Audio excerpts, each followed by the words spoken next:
est la suivante. Quel est votre point de vue quant à la révolution aujourd'hui qui a lieu en Syrie? Je peux parler comme ça, Oui. ça va? J'ai été très impressionné par la rapidité avec laquelle, dans un certain nombre de pays islamiques, la révolution a démarré. Elle a démarré d'abord en Tunisie, puis en Égypte, et aujourd'hui, on sent que depuis plusieurs mois maintenant, depuis près d'un an, en Syrie aussi, il y a un désir de se débarrasser d'un chef que l'on considère comme un tyran. Bachar el-Assad a donné récemment des preuves de la violence avec laquelle il veut réprimer ce mouvement, qui est un mouvement sympathique de conquête de la liberté d'expression et du changement de régime de la part d'une des nations arabes les plus cultivées, les plus anciennes dans sa culture, qu'est la Syrie. Je suis donc de tout cœur proche de ceux qui, en Syrie, essayent d'obtenir enfin leur libération. Que pensez-vous de cette volonté qu'ont les révolutionnaires de maintenir leur révolution dans le pacifisme et de ne pas tomber dans une guerre civile ou dans une guerre militarisée, à plus forte raison étrangère? Actuellement, les mouvements de révolte ne peuvent plus guère vouloir arranger une sorte de nouvelle révolution mondiale violente, comme cela a été tenté par les Russes, révolution d'octobre, par une nouvelle idéologie révolutionnaire. C'est au contraire l'aspiration à la démocratie, à la liberté d'expression pour tous qui anime les révoltes d'aujourd'hui. Il faut naturellement apporter des changements profonds à la manière dont les États d'aujourd'hui sont gouvernés. Mais ce changement peut intervenir de façon pacifique. C'est ce qui a été le cas en Tunisie, en Égypte, d'une certaine manière. C'est ce que nous pouvons espérer voir advenir dans tous les pays où règne encore une dictature.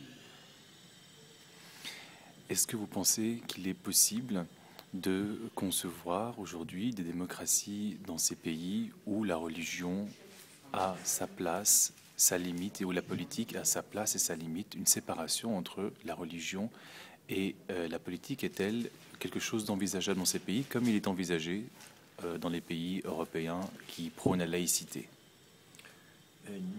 On nous a longtemps fait croire que l'islam est une religion différente des autres parce qu'elle serait à la fois religieuse et politique, et que par conséquent on ne pouvait concevoir de pays musulmans que dirigés entièrement par la charia et par des organisations de type religieux. Je pense que l'influence de la culture, de toutes les cultures du monde, aussi bien les cultures asiatiques comme le bouddhisme, les cultures européennes comme le christianisme, peuvent, tout autant que l'islam, devenir des religions ou des idéologies que chacun peut pratiquer comme il l'entend, sans que cela exige de sa part une considération à un État qui serait un État religieux. Ce qu'en France nous appelons la laïcité signifie que le gouvernement de l'État peut être indépendant des religions que chacun peut pratiquer à sa guise. C'est évidemment un idéal qui n'est pas encore facile, de faire pénétrer. Il y a une tradition d'un islam dans lequel l'État et la religion sont très proches, très unis l'une à l'autre, mais quelques exemples nous permettent de penser à une évolution dans un sens plus laïque. l'exemple de la Turquie est souvent donné. C'est un exemple intéressant. On peut penser aussi au Maroc, où il y a une évolution intéressante dans ce sens. Je pense qu'en Tunisie aussi, on va arriver à une présence forte, certes, de l'islam, mais pas à une présence autoritaire. Et c'est dans ce sens, me semble-t-il, que partout, en Syrie comme ailleurs, il est possible d'envisager une évolution où l'islam aura toute sa présence, naturellement. Mais en Syrie, il y a aussi des chrétiens, il peut y avoir aussi des juifs.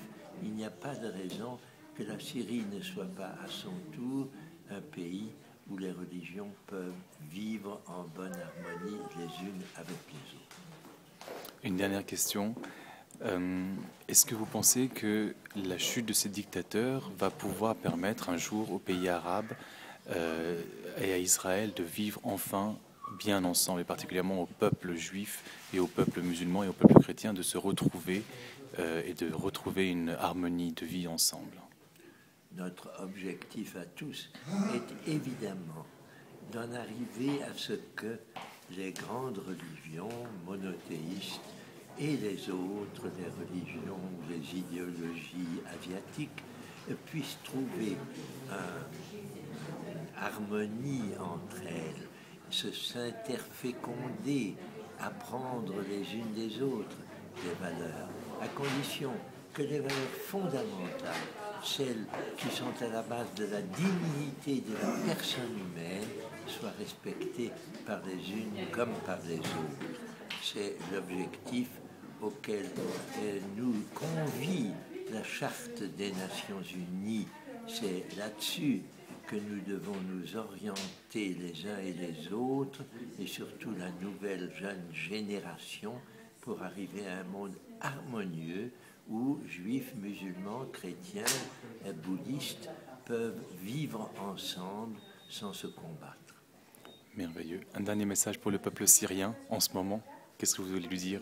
J'ai une immense admiration pour le peuple syrien qui a démontré depuis plusieurs milliers d'années sa capacité de faire surgir de grands poètes, de grands penseurs, de grands écrivains. Cette richesse de la culture syrienne, peut-être la plus riche des cultures arabes, il faut la préserver à tout prix et il ne faut pas la laisser dominer par des esprits autoritaires, égoïstes, dictatoriaux, comme c'est malheureusement le cas avec M. Bachar al-Assad.